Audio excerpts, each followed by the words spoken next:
إلى حبيبنا شفينا وقرة أعيننا محمد صلى الله عليه وسلم وجميع إخوانه الأنبياء والمرسلين جميع الصحابة وتابعين وتابعين لهم بإحسان إلى يوم الدين خصوصا منهم المهاجر إلى الله أحمد بن عيسى وصديقه المقدم محمد بن علي وعالمه وأصولهم وفروعهم ثم إلى الشيخ أبو بكر بن سالم وأصوله وفروعه ثم إلى من ربي روح الجسد أبي حسن بن أحمد باهرون وشيخ أبي سيد محمد بن عبد الحسن وخباب خارجه بن محمد الهندوان أن الله يغفر لهم يرحمهم يعلي درجاتهم في الجنة ويدعو علينا من بركاتهم وأسرارهم وأنوارهم وعلومهم ونفحاتهم في الدين والدنيا الآخرة بسر الفاتحة أعوذ بالله من الشيطان الرجيم بسم الله الرحمن الرحيم الحمد لله رب العالمين الرحمن الرحيم مالك يوم الدين إياك نعبد وإياك نستعين اهدنا الصراط المستقيم صراط الذين أنعمت عليهم غير المغضوب عليهم ولا الضالين آمين السلام عليكم ورحمة الله وبركاته. وعليكم السلام ورحمة الله وبركاته. بسم الله الرحمن الرحيم الحمد لله رب العالمين وبه نستعين على أمور الدنيا والدين أشهد أن لا إله إلا الله وحده لا شريك له وأشهد أن سيدنا محمدا عبده ورسوله لا نبي بعده اللهم صل وسلم وبارك وكرم وعظم ومجد على حبيبنا وشفيئنا وقرة أعيننا محمد وعلى آله وصحبه أجمعين سبحانك لا علم لنا إلا ما علمتنا إنك أنت العليم الحكيم رب اشرح لي صدري ويسر لي أمري واحلل عقدة من لساني يفقه قولي بجاه النبي وآله قال الله تعالى وقل رب زدني علما وقال رسول الله صلى الله عليه وسلم طلب العلم فريضة على كل مسلم. Alhamdulillah, segala puji bagi Allah Subhanahu wa taala yang telah mewajibkan kepada kita segala hal yang wajib, haramkan untuk kita segala hal yang haram. Sehingga dalam hal ini bentuk daripada ketakwaan adalah menjalankan segala perintahnya dan menjauhi segala larangannya. Sehingga ulama mengatakan paling afdolnya ketaatan adalah tarkul ma'asi, meninggalkan kemaksiatan. Paling afdolnya ketaatan adalah meninggalkan kemaksiatan. Apa itu maksiat?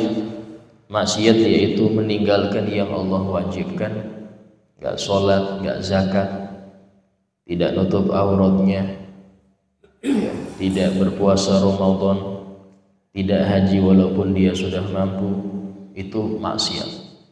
Atau mengerjakan yang diharamkan, minum khamr, judi, berkata kotor, melihat haram, ada hati yang hasud, sombong, itu semua adalah maksiat. Seseorang tidak masalah ketika dia itu kurang beramal sunnah, kan tetapi yang wajib nggak ditinggalkan. Adapun banyak amal sunnah tapi meninggalkan yang wajib, maka tidak bisa amal sunnah itu menggantikan kewajiban yang ditinggalkan. Puasa sunnah Masya Allah Senin Kamis, tapi Ramadan sering bolong, percuma. Dan sesuatu yang sunnah gak bisa dijadikan qadha untuk sesuatu yang wajib.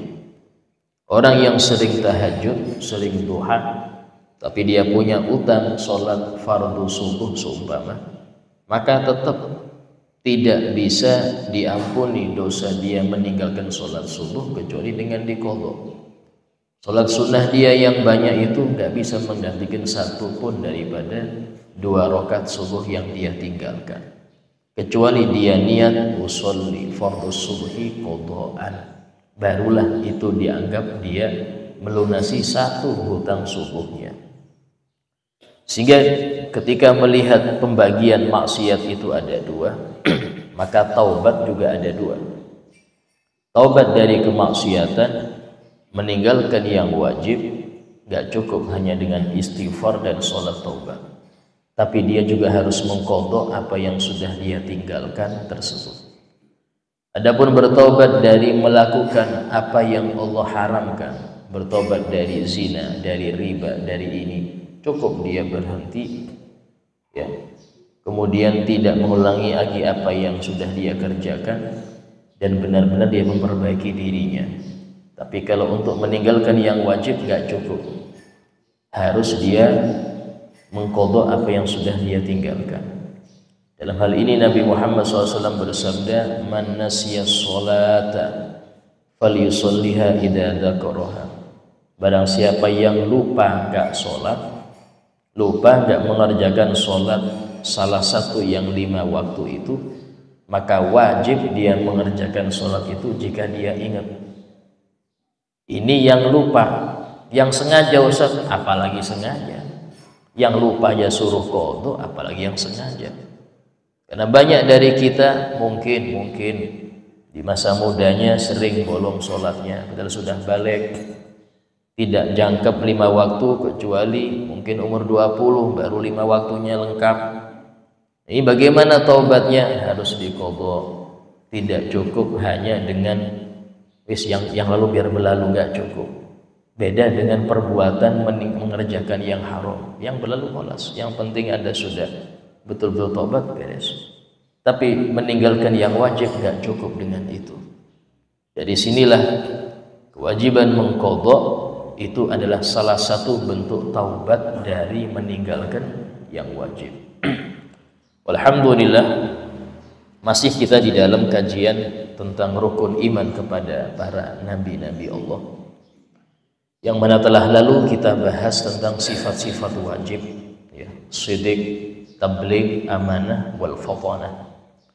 Fatanah yaitu kecerdasan. Artinya wajib kita meyakini seorang nabi di masanya itu diberi kecerdasan di atas rata-rata umat di zaman itu. Rata-rata kecerdasan diberikan oleh Allah kepada mereka. Untuk apa? Untuk menjawab segala hal yang didebatkan oleh umatnya.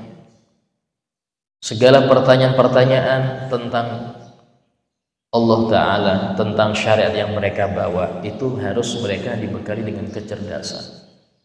Dan kecerdasan inilah yang menjadikan Nabi Ibrahim alaihissalam dapat mematahkan argumen-argumen kaumnya. Sehingga Allah Ta'ala berfirman, wa tilka hujjatuna atainaha Ibrahim ala qaumi. Dan itulah bukti-bukti kami, hujjah-hujjah kami yang kami berikan kepada Nabi Ibrahim untuk menjawab debat kaumnya itu. Dan Nabi kita Muhammad SAW adalah yang paling besar mendapatkan kecerdasan tersebut. Sehingga ulama mengatakan di antara kewajiban kita di dalam beriman kepada Nabi Muhammad itu kita wajib meyakini bahwasanya Nabi diberi akal yang sempurna, akal yang sekiranya kalau ada 2 timbangan, akalnya Nabi, bukan otak ya, hati-hati salah mengartikan. Akal dan otak beda. Kalau otak itu bendanya kelihatan, kalau akal tidak kelihatan. Akalnya Nabi ini kalau ditimbang di satu timbangan, dan akal seluruh makhluk mulai zaman Nabi Adam sampai akhir zaman diletakkan di timbangan satunya, maka yang lebih unggul adalah akalnya Nabi Muhammad SAW. Wajib kita untuk mengimani. Ustaz, saya beriman insyaallah Ustaz, Rama kita bilang saya akan memantapkan itu, tapi ada imbasnya. Gak cukup kita hanya oh ya sudah saya meyakini akal Nabi itu paling utama. Harus ada buktinya. Yakin Anda apa itu? Apakah Anda memakai cara Nabi di dalam segala kehidupan Anda? Kadang-kadang kita masih pakai metode profesor ini, cara pakar ini, tapi tidak pernah pakai cara Nabi. Kalau Anda yakin Nabi itu akalnya paling afdol, mengapa masih pakai cara yang lain? Kalau Anda meyakini, mengimani akal Nabi itu paling utama, kenapa nggak pakai hadis di dalam Anda mendidik anak supaya? di dalam Anda melakukan segala hal dalam rumah tangga, kenapa tidak pakai cara Nabi Anda? Kok pakai cara yang lain? Contoh Nabi SAW bersabda kepada para orang tua, muru auladakum bis-shalah wa hum abna'u sab'in. Perintahkanlah anakmu itu untuk sholat ketika umur 7 tahun. Wadribu ala tarkiha wa hum abna'u ashrin. Pukullah mereka ketika sudah nyampe 10 tahun tapi nggak sholat. Ini perintah Nabi dengan akal Nabi. Tapi kita kalau milih yang lain, udah nggak tega Ustaz, masa pukul anak gara-gara nggak sholat aja. Oh, hati-hati. Anda urusan mobil tergores gara-gara anak aja marah-marah, kadang sampai ngelempar ember segala. Tapi pas anak nggak sholat biasa. Pas anak terlambat bangun jam 8 baru bangun biasa. Tapi pas anak terlambat sekolah, ditendang itu anak. Anak terlambat sekolah ditendang. Anak nggak sholat biasa. Nah, yang seperti ini jangan mengharap anak nanti berbakti. Ketika anak itu mengecewakan dia di akhir umurnya, jangan heran, karena dari kecil dia nggak pakai cara Nabi Muhammad mendidiknya. Dan ini masih banyak cara Nabi mendidik istri kayak apa. Cara Nabi mengolah keuangan, itu semua bentuk daripada inilah yang disebut dalam Al-Quran, laqad kana lakum fi Rasulillah uswatun hasanah. Sungguh terdapat untuk kalian pada pribadi Rasulullah suri tauladan yang baik. Untuk siapa ini? Liman kana yarjullaha wal yawmal akhir. Bagi orang yang mengharap ridho Allah dan keselamatan di hari akhirat, maka hendaknya ngikut aturan Nabi. Dan Nabi itu untuk semua umatnya itu bisa jadi contoh. Orang yang miskin, yang fakir, tiru Nabi. Nabi itu disebutkan oleh Siti Aisyah sepeninggal Nabi Muhammad. Disebutkan beliau itu pernah 2 bulan hanya makan kurma dan air. Gak ada hidup kompor api di dapur, gak ada yang dimasak. Pertanyaannya sekarang, kok bisa sampai 2 bulan? Mengapa sahabat ini gak memperhatikan? Padahal sahabat itu jangankan urusan gandum, Pak, nyawa diminta bismillah. Nyawa diminta sama Nabi bismillah, sudah berangkat. Urusan gandum kenapa mereka gawe? Karena Nabi menyembunyikannya. Nabi tidak pernah ngomong. Kalau beliau itu nggak punya apa-apa, nggak pernah ngomong. Bahkan disebutkan ketika Nabi itu di perang Khandaq. Di perang Khandaq itu umat Muslim di Madinah diembargo, sehingga nggak boleh ada pedagang yang masuk ke Madinah selama beberapa bulan. Sehingga gandum ini berkurang drastis. Nah, pas hampir semua suku di Arab mau menyerang Nabi Muhammad SAW, bikinlah Khandaq, bikin parit, ngelilingin Madinah. Itu ada sahabat mengatakan, ya Rasulullah, saya ini sudah 4 hari gak makan ya Rasul, sampai-sampai tak tahan dengan batu. Hanya Nabi bilang, batunya berapa? 1. Oh ya, aku 3 sudah, kata Nabi. Tapi diem-diem ya. Nabi itu ngasih 3 di sini kenapa? Pertama, agar menunjukkan ke sahabat Nabi kenyang aja. Dikasih batu itu biar kelihatan, oh Nabi kenyang aja perutnya itu. Istilahnya rata aja, bukan kempes. Ini sifat Al-Qur'an, ini akhlak Quran, Pak. Yang mana Allah Ta'ala berfirman untuk orang-orang yang benar-benar menyembunyikan kefakirannya. Allah berfirman dalam Al-Quran, yahsabuhumul jahilu aghniya minat ta'affuf ta'rifuhum bisimahum la yas'aluna nasa ilhafa. Mereka orang-orang yang afif, orang yang punya sifat afaf, gak pernah merendahkan diri di depan orang. Apa itu? Yahsabuhumul jahilu aghniya. Orang-orang yang gak tahu nganggap mereka orang kaya. Orang nggak tahu nganggap mereka orang yang kaya, minat ta'affuf, karena saking menjaga dirinya jangan sampai minta ke orang. Ta'rifu bisimahum, kamu kenal ya Rasul ya Muhammad tentang siapa ciri-ciri mereka itu kamu kenal. Apa ciri-cirinya? La yas'aluna an-nasa ilhafa, tidak pernah minta kepada orang, tidak pernah minta. Bahkan mereka ini menampakkan mampu, baju bagus, padahal untuk besok belum ngerti makan apa. Ini baru di PHK sudah status, padahal tabungannya ya ada aja. Sudah merasa sengsara paling tinggi di dunia. Nah, Nabi gak demikian. Kalau orang fakir niru Nabi. Yang Nabi SAW pernah bersabda, ya ma'syarul fuqara, wahai para orang fakir, a'tullaha ridha min qulubikum, berikanlah kepada Allah sifat ridho dari hati kalian. Ridho akan ketentuan Allah, berikan kepada Allah. Tadfaru bi thawabi fadlikum, niscaya kalian akan mendapatkan pahala fakir kalian. Jadi fakir itu nggak usah nggak tanpa dzikir, tanpa apa, pahala ngalir terus, asal sabar. Jadi jangan kira puasanya orang yang kenyang sama puasanya orang yang kelaparan itu lebih pahalanya sama, tidak, beda pahalanya. Tasbihnya orang yang miskin, yang sabar itu ribuan kali lipat dari tasbihnya orang yang punya duit. Kenapa? Karena sabar tadi. Wa illa fala, kalau nggak sabar nggak dapat kata Nabi. Maksudnya apa? Ibadah orang fakir disabar. Ya apa cara sabar? Tidak ngeluh. Tidak ngeluh walaupun kepada makhluknya. Kalau mau ngeluh pada Allah. Kapan? Tengah malam. Tapi jangan ngeluh ke makhluk. Tidak menunjukkan kalau dia itu fakir. Ini Nabi kita Muhammad SAW.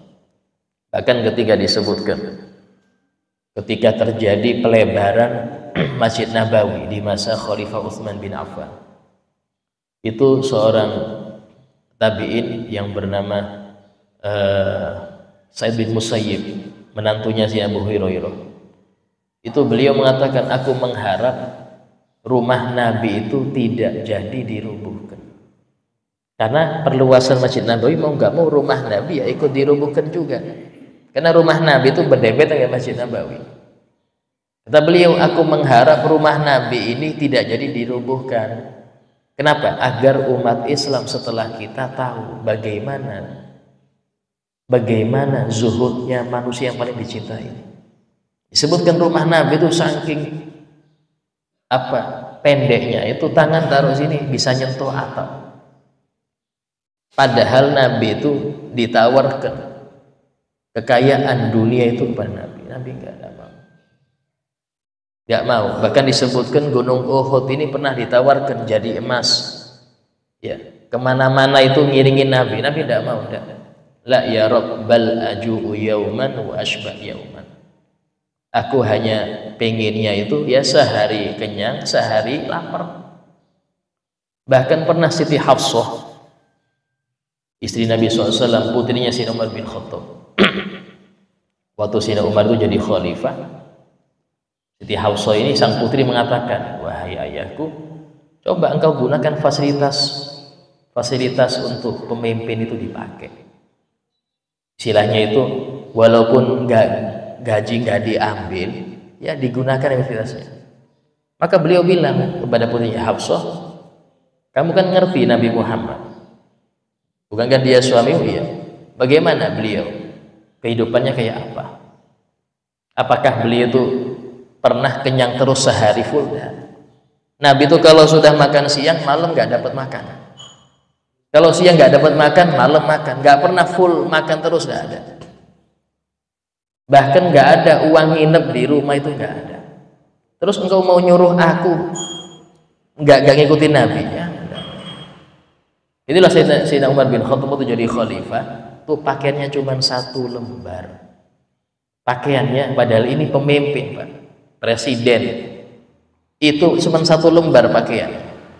Kenapa? Karena takut dihisab nanti di akhirat. Ini yang nggak pernah diceritakan. Yang orang ceritakan paling perangnya beliau, ini beliau, nggak dikenal. Jarang yang bahas ibadahnya si Umar ini kayak apa, zuhudnya si Umar ini kayak apa, jarang yang bahas. Padahal itulah yang harus ditiru. Ini yang ditiru. Ini murid Nabi, murid-muridnya Nabi Muhammad SAW. Nah, dalam hal ini ya, kemudian kalau kaya, Nabi tiru Nabi. Pernah ada salah satu daripada pimpinan kaum, kepala kaum itu, dia baru masuk Islam ya, sama Nabi diajak jalan. Ketika dia melihat ada kambing, ribuan kambing yang memenuhi lembah, suatu lembah, mengatakan, ya Rasul, itu kambing siapa? Banyak betul. Itu milikku, kata Nabi. Ambil semua. Ya jadi jangan bercanda loh, aku nggak bohong, nggak boleh. Ambil semua, bawa. Dibawa itu ribuan kambing ke kaumnya. Sambil dia mengatakan, ya kaum aslimu, wahai kaumku, masuklah kalian Islam. Fa inna Muhammadan yu'ti ata'an man la yakhaful faqr. Karena Nabi Muhammad memberi pemberian orang yang nggak takut miskin. Kasih langsung full, habis, ludes. Kenapa? Besok ada lagi. Kenapa kok bisa demikian, Ustaz? Karena Nabi lebih yakin yang di sisi Allah daripada yang beliau pegang. Nabi lebih yakin apa yang di sisi Allah dengan apa yang beliau pegang. Yang kita pegang bisa habis, tapi yang di sisi Allah tidak mungkin habis. Allah berfirman, ma indakum yanfad wa ma indallahi baq. Yang ada pada kalian pasti habis, yang di sisi Allah nggak mungkin habis. Orang kalau yakin rezeki itu dari Allah, tidak akan khawatir untuk besok. Kenapa? Karena Allah masih ada, rezekinya tidak mungkin berkurang. Tapi kalau kita bisa berkurang. Cuman repotnya kita ini lebih percaya dengan yang kita miliki daripada dengan apa yang Allah simpan untuk kita. Itu yang bikin orang itu rakus dan pelit. Rakus dan pelit kenapa? Ada hubud dunia, cinta dunia. Nah, ini Nabi jadi contoh semua. Seorang ayah, pilih contoh Nabi Muhammad. Jadi mau Anda jadi seorang ayah, contoh Nabi Muhammad. Jadi seorang suami, contoh Nabi Muhammad. Yang mana disebutkan oleh Siti Aisyah, karena Nabi SAW fi mihnati ahli. Nabi itu sering membantu pekerjaan istrinya. Ini manusia paling mulia. Jadi kalau ada suami risih mau cuci piring, risih mau jemur pakaian, ingat, manusia yang lebih mulia dari Anda ngamalkan itu loh. Manusia yang lebih mulia dari Anda itu ngamalkan itu. Dan beliau tidak pernah bilang, ini kenapa belum dicuci, ini kenapa belum disetrika. Sebenarnya bisa diumpama ya kalau sekarang, belum dilipat. Nabi tidak pernah. Lihat ada pakaian belum dilipat, beliau lipat. Bahkan sebutkan beliau itu sering menjahit pakaiannya kalau lupa. Gak nyuruh istri. Dan ini kalau mau mencontoh demikian. Karena memang kalau kita lihat hukum fikih, ya, masak, cuci baju, cuci piring, itu bukan kewajiban istri. Sumpama istri minta bayaran harus dibayar. Ongkos laundrynya mana? Ya, bayaran cateringnya mana? Dibayar. Karena kewajiban dia bukan di situ. Bahkan dalam Quran, sumpama sang istri ini menyusui bayinya, ya, minta bayaran, bayar. Karena itulah Nabi Muhammad SAW yang menyusui Siti Halimah Sa'diyah. Karena kebiasaan orang Arab sana yang suami ini yang menggaji. Orang-orang yang menyusui bayi-bayi mereka, bukan sang ibu yang diwajibkan. Jadi di sini penting bagaimana seseorang itu harus ngerti kewajibannya sebelum dia nuntut haknya. Yang sering bikin ribut suami istri itu apa? Di antaranya masing-masing nuntut hak. Saya suamimu, yang situ saya istrimu, masing-masing nuntut hak. Tapi nggak ngerti kewajiban dia apa. Kalau dia ngerti kewajibannya, nggak ada ribut, Pak. Oh, saya sebagai suami kewajiban saya di sini. Di sini juga istri tahu kewajiban dia, aman, nggak ribut. Yang bikin ribut itu kalau masing-masing egois. Ya, pengen haknya dipenuhi tapi tidak ngerti kewajiban dia. Ya. Sehingga harus belajar agama biar dia ngerti kewajibannya itu apa. Ini sedikit contoh bagaimana para anbiya itu diberi kecerdasan oleh Allah. Bahkan di antara hadis-hadis Nabi itu enggak semua urusan akhirat. Ya, ada juga hadis Nabi tentang urusan kebaikan dunia. Pernah disebutkan Nabi pernah bersabda, al khair fi nawasihal khair. Al khair fi nawasihal khair. Kuda itu, kebaikan itu ada di ubun-ubunnya. Artinya apa? Kalau kuda yang liar apapun, itu gosok aja ininya, ubun-ubunnya, nurut dia. Ini ilmu Nabi yang dipraktekkan banyak orang-orang yang melatih kuda itu di situ. Diusap dulu ubun-ubunnya baru dia tunduk. Ada hadisnya. Contoh, ada seorang sahabat yang dia itu minta menasihat kepada Nabi tentang mau beli rumah atau beli tanah. Kata Nabi, al-jar qablan dar. Simple. Al-jar qablan dar. Pilih tetangga dulu sebelum engkau milih rumah. Artinya apa? Lingkungan dulu lihat. Rumah bagus mentereng, lingkungan bejat, gak betah sampai di situ. Pasti ada jual dengan harga murah, gak apa-apa. Kenapa? Lingkungan yang bikin rusak anak Anda. Anda jaga betah, sini teler, sini main kartu, sini gini, gak betah. Kenapa? Lingkungan gak baik.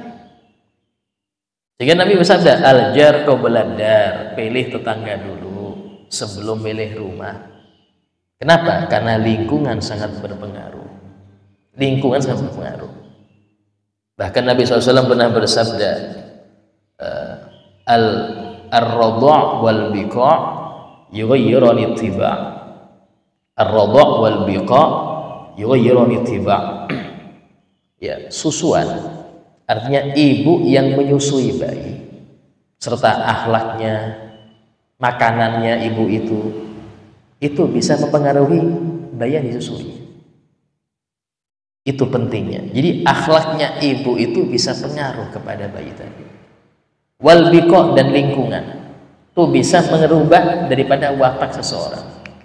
Anak nakal, ya, taruh pondok aja. Di pondok itu yang dia lihat orang sholat, orang ngaji Quran, orang ngafal kitab, orang musyawarah. Gak lihat perempuan gak berhijab seribulan, gak lihat.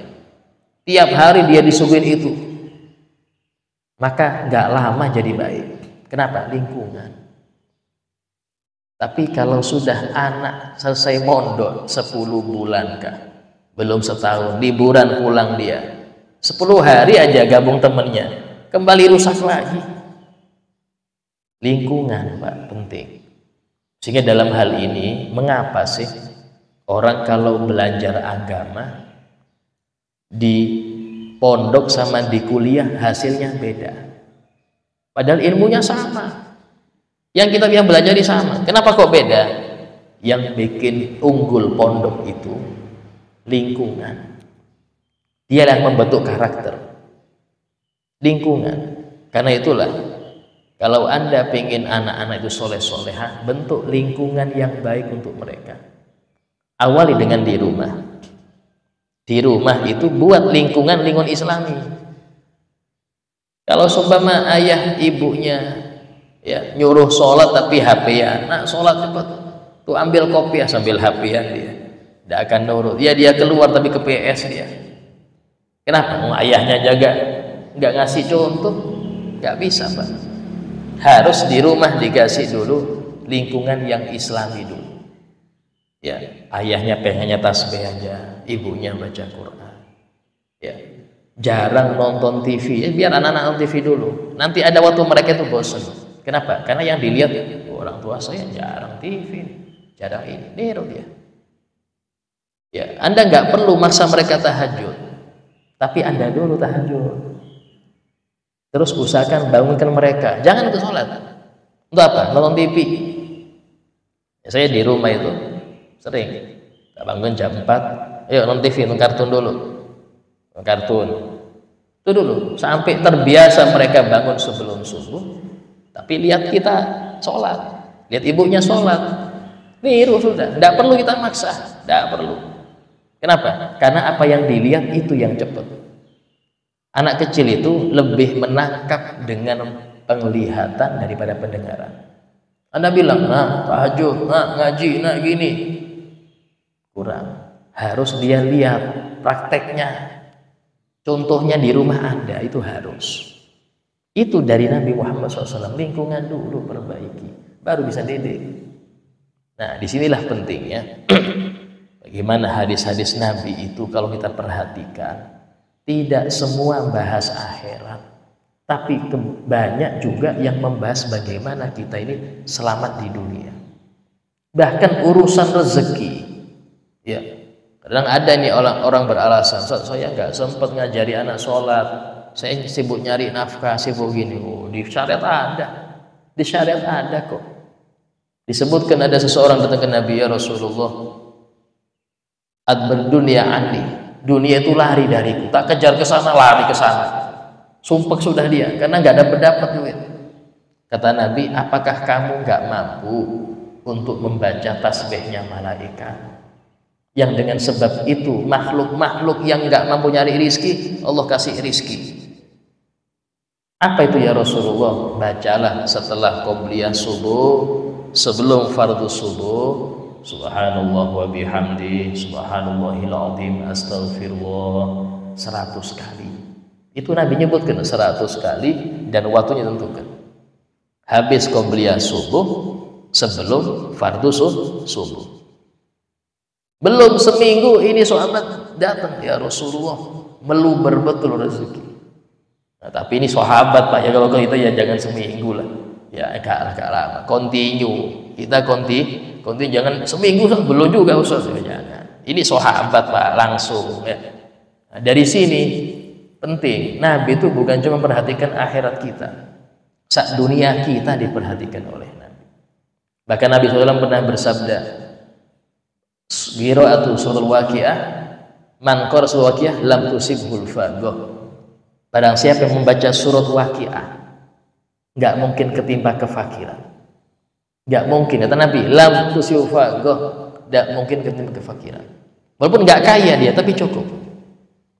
Sehingga dalam Al-Quran, ketika Allah mensifati dirinya yang maha pemurah, huwa aghna huwa aqna, huwa aghna huwa aqna, dialah yang mengkayakan dan dia yang mencukupkan, nggak pernah menfakirkan. Maksudnya apa? Maksudnya kalau seseorang itu benar-benar bekerja untuk Allah, karena dengan itu dia diciptakan. Apa itu? Wa ma khalaqtul jinna wal insa illa liya'budun, untuk ibadah kita ini. Kerjanya pada Allah aja, ibadah. Termasuk ibadah Anda nyari nafkah karena ada anak istri. Termasuk ibadah itu, niat ibadah. Ya, maka ketika Anda kerja fokus pada Allah, jangan khawatir gaji nggak turun. Jangan khawatir kalau sudah waktu dapat pasti dapat. Kita kadang-kadang kerja ke seorang manusia yang dia mungkin kaya raya, dan kita nggak melanggar aturan kerja dari dia. Kita kerja tepat waktu, pulang tepat waktu, kita nggak khawatir kok dipotong gaji. Kita nggak khawatir kok nggak turun gaji di tempat waktu, nggak khawatir. Kenapa? Karena kita ngerti kita nggak melanggar aturannya. Terus kenapa Anda ragu dengan rezeki Allah ketika Anda patuh betul dengan Allah? Yang bikin Anda ragu ini apa? Allah maha kaya kok Anda ragu? Ini yang harus kita perbaiki, mindset kita yang di situ. Dan Nabi SAW sudah menjelaskan semua dalam hadis-hadisnya. Ya. Bahkan ada kitab kitab kecil karangan Habib Sa'ad Al-Idrus, termasuk gurunya Habib Umar bin Hafidh. Itu beliau punya kitab judulnya Kaifa Antakuna Ghaniyan, bagaimana cara engkau jadi kaya. Ini kitab judulnya Cara Jadi Kaya. Setelah saya baca di situ, rata-rata amaliyah, ada yang Quran, ada yang sholawat, ada yang dzikir, macam-macam. Ada yang cara bangunnya kapan, ini kapan, doanya kapan, itu ada di situ. Semuanya dari hadis Nabi, dari Al-Quran, dari hadis Nabi, dari kalam sahabat. Dari sini menunjukkan Islam bukan nggak perhatian dengan dunia, karena dengan dunia itulah kita bisa fokus ibadah. Dengan dunia kita bisa fokus ibadah. Tujuannya apa? Untuk akhirat semuanya. Sehingga Nabi bersabda, ad-dunya mazru'atun akhirah. Dunia itu adalah tempat berladang untuk akhirat. Nah, selesai kita membahas tentang sifat wajib. Nah, kemudian ada sifat jaiz. Sifat jaiz Nabi itu adalah semua sifat kemanusiaan. Sifat manusiawi itu Nabi memiliki. Artinya apa? Boleh bagi Nabi itu sakit. Nabi itu sakit, manusia. Nabi makan, minum, butuh tidur, butuh nikah, ya, karena manusia, bukan malaikat. Mungkin sebagian kita mikir, kenapa sih Ustaz kok Nabi ini bukan dari malaikat yang sempurna? Jawabannya, kalau Nabi dari malaikat, Anda akan beralasan untuk gak ngikutin Nabi. Wajarlah malaikat, saya kan manusia Ustaz, gak bisa ngikut. Nah, itulah Nabi dibuat manusia agar Anda gak punya alasan untuk gak bisa ikut Nabi. Apa alasan Anda gak bisa ikutin Nabi? Sama, manusianya sama. Kenapa Anda bisa ikut Nabi? Kalau manusia itu Nabi itu dari malaikat, banyak orang beralasan gak mau ikut Nabi. Kenapa? Malaikat Nabi gak bisa ditiru. Tapi Allah menjadikan dengan hikmahnya para Nabi itu dari manusia agar kita bisa ngikutin beliau. Tapi itu namanya orang-orang sudah gak beriman, ya pasti ada komplain. Disebutkan orang-orang kafir Quraisy ketika Nabi itu mengumumkan dirinya seorang Rasul. Apa kata mereka? Yang ini ucapannya diabadikan dalam Al-Quran. Wa qalu ma li hadzal rasul ya'kulu at-ta'am wa yamshi fil aswaq. Mengapa kok manusia ini dibilang Rasul? Padahal dia makan kayak kita. Harusnya kalau Rasul ya nggak usah makan. Dan mengapa dia ini juga belanja ke pasar kayak kita? Kenapa kok nggak dibutuhin oleh Allah Ta'ala? Kenapa kok dia kerja? Ini ucapan orang-orang kafir yang mereka ini pengen membuat kita ragu ini seorang Nabi. Dan ingat, sifat Nabi itu walaupun mereka ini manusia pilihan, tetap mereka ini manusia. Ya ada sakitnya, ada marahnya, ada senengnya, ada ketawanya. Kenapa? Karena dibuat contoh. Kalau kamu marah, contoh marahnya Nabi. Nabi marah itu gak ngelempar-ngelempar, Pak. Nabi marah itu gak sampai keluar ucapan kotor. Maaf, gak pernah Nabi itu menganjing-anjingkan seekor anjing, gak pernah. Apalagi manusia dianjing-anjingkan, enggak. Nabi SAW enggak seperti itu. Padahal kalau sudah marah Nabi itu kelihatan uratnya itu keluar, yang merah ini keluar. Tapi enggak pernah Nabi itu ngomong kotor, enggak. Ditahan. Dan Nabi enggak pernah menyebutkan orang atau menyebutkan organisasi, tidak pernah. Nabi cuma mengatakan, mengapa sih kok ada orang kayak gini? Itu nggak pernah Nabi itu menyebutkan fulan kayak gini atau kaum itu, kelompok itu, tidak pernah. Nabi cuma mengatakan, mengapa ada orang kok kayak gini? Ini nggak boleh seperti ini. Itu aja. Bayangkan kalau kita marah, tiru marahnya Nabi itu sampai kayak apa. Bahkan kalau urusan pribadi Nabi Muhammad, Nabi itu tidak pernah membalas. In udiya ya'fu wa la yu'aqib. Dalam kitab Murid Diba disebutkan sifat-sifat Nabi. Kalau beliau itu diganggu, beliau memaafkan, nggak pernah balas. Disebutkan ada beliau punya tetangga Uqbah bin Abi Mu'id. Tiap pagi ngelempar kotoran keluarganya, digabung, dilempar ke pintu Nabi. Tiap pagi. Tiap pagi. Sehingga Nabi tiap buka pintu, sereng baunya, dibersihkan.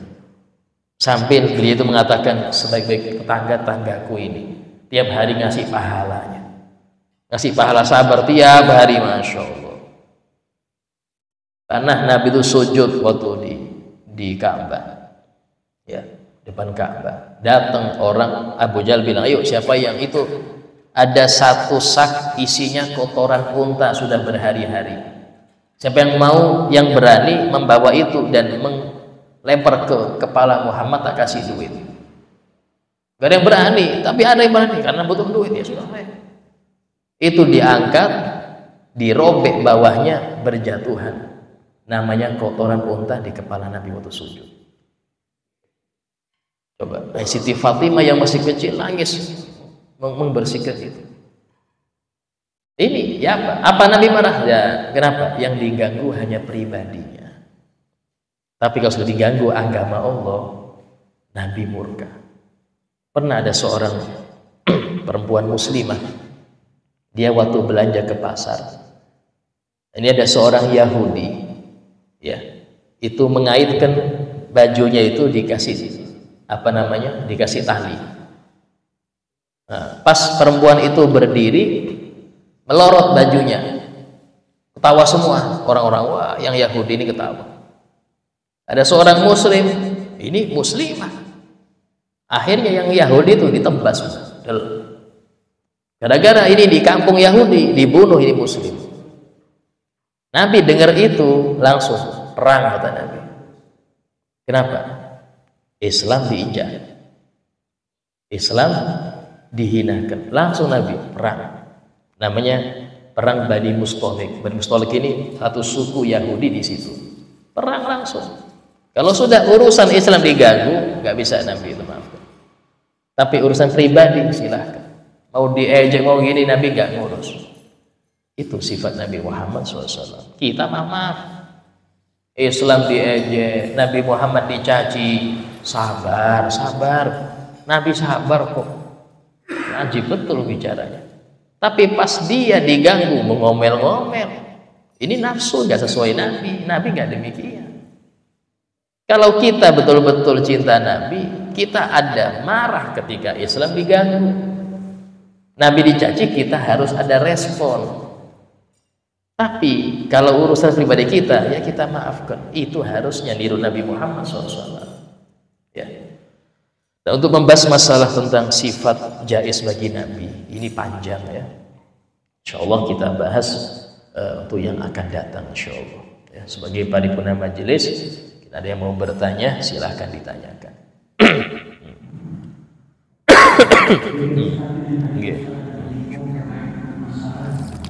Mencuci pakaian, mencuci piring bukan kewajiban istri. Ya syukur-syukur kalau suami mampu bayar dan bayar.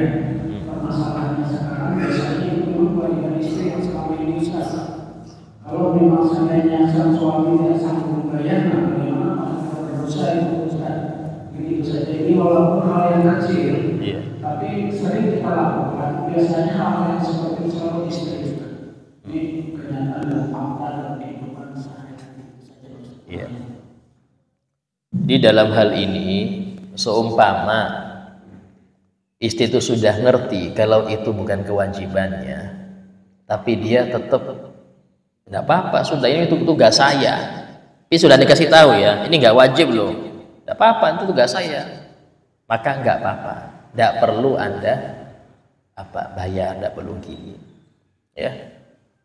Karena dalam hal ini, di dalam kehidupan berumah tangga itu harus saling merelakan, memaklumi. Karena itulah suami itu, walaupun dalam fikih wajib nafkah itu cuman makan, kalau sakit ada diobati, ya, kesehatan, kebersihan, belikan sabun, belikan ini, ya. Nah, kemudian pakaian itu setahun 2 kali, itu kewajiban nafkah. Cuman kalau demikian ya jangan perhitungan. Artinya kasih dia uang untuk simpanan dia, walaupun sudah dapur beres, dapur sudah beres, ini beres. Lunda, seperti itu memang secara fikih, tapi dia mengerjakan sesuatu yang nggak wajib. Maka Anda juga gitu, jangan berperhitungan dalam memberi mereka. Karena mereka nggak perhitungan mengamalkan apa yang bukan kewajiban mereka. Itu loh. Nah, di situ penting. Karena ada sebagian tuh istri masya Allah suaminya naudzubillah, ya. Tapi tadi itu adalah bentuk bagaimana ibadah terlama itu menikah. Ibadah dalam menikah itu apa sih? Sabar. Kalau mau tahu ibadah di nikah itu apa sih Ustaz? Sabar. Kenapa sabar? Karena dia harus menyesuaikan pasangannya. Dia harus tahu kewajiban saya kepada ini. Anda cari nafkah untuk orang baru, istri, orang baru. Tapi Anda wajib menafkah. Anda wajib mendidik dia. Jadi kalau istri nggak sholat, didiemin oleh suami dosa juga, karena dia dalam tanggung jawabnya. Istri keluar nggak pakai jilbab, suami diem aja, dia dosa juga. Sampai saking besarnya kewajiban suami pada istri, sampai-sampai Nabi pernah bersabda, seumpama dibolehkan sujudnya manusia ke manusia, maka aku perintahkan para istri sujud kepada suaminya. Saking beratnya tugas suami. Masalahnya suami nggak ngerti kewajiban dia, ini yang repot, Pak. Banyak suami nggak ngerti, saya apa sih wajib saya ini. Ya kalau seperti ini enak, Anda akan ngerti kewajiban Anda bagaimana. Khususnya dalam mendidik. Kewajiban istri berat juga. Kenapa? Karena yang dia cari setelah ridha Allah dan ridha Rasulullah, ridha suami. Bahkan orang tuanya istri nih, itu nomor sekian. Ibunya, istri bilang, nak pulang ada acara. Yang saya bilang, nggak usah, nungguin rumah aja. Wajib dia nungguin rumah, bukan berangkat ke acara. Loh, ini ibu saya yang nyuruh. Taat kepada suami nomor 3 setelah Allah dan Rasulnya. Orang tua nomor sekian. Ini untuk ibu, untuk istri ya. Untuk suami, habis Allah dan Rasulnya, orang tuanya. Karena itulah nggak boleh laki-laki mendahulukan istri daripada orang tua. Kenapa? Karena ketaatan dia setelah Allah dan Rasulnya bukan istri, tapi orang tuanya. Nah, kalau sudah tahu kewajiban enak. Kalau sudah tahu kewajiban enak. Masalahnya kadang-kadang banyak orang itu yang laki-laki mendahulukan istrinya, yang perempuan mendahulukan orang tuanya. Ini yang bikin ribut. Kenapa? Syariat Nabi tidak diamalkan di rumah itu. Ya. Kalau kita bahas fikih rumah tangga itu panjang, Pak. Tapi itu penting sehingga menghidupkan samawa, sakinah, mawaddah, waroh itu penting karena kita menjalaninya, dan itu pahala terbesar, pahala yang berat, ibadah yang panjang, yang berat, dan disitulah nilainya. Ya, nah, seperti itu. Yang lain.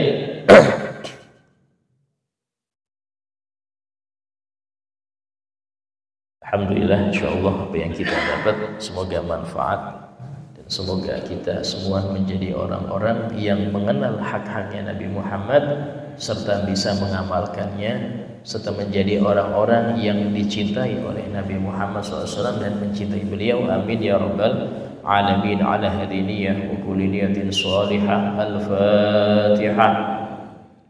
Bismillahirrahmanirrahim. Alhamdulillah rabbil alamin.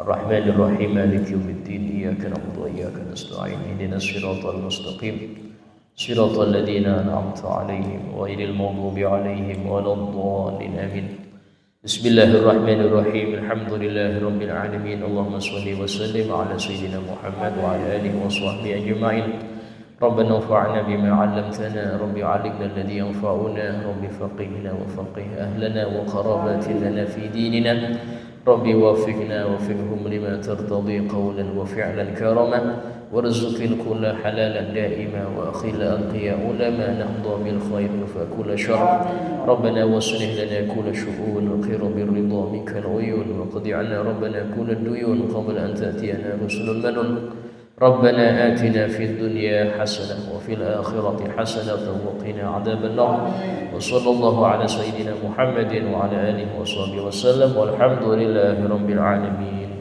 السلام عليكم ورحمة الله وبركاته. Waalaikumsalam warahmatullahi wabarakatuh.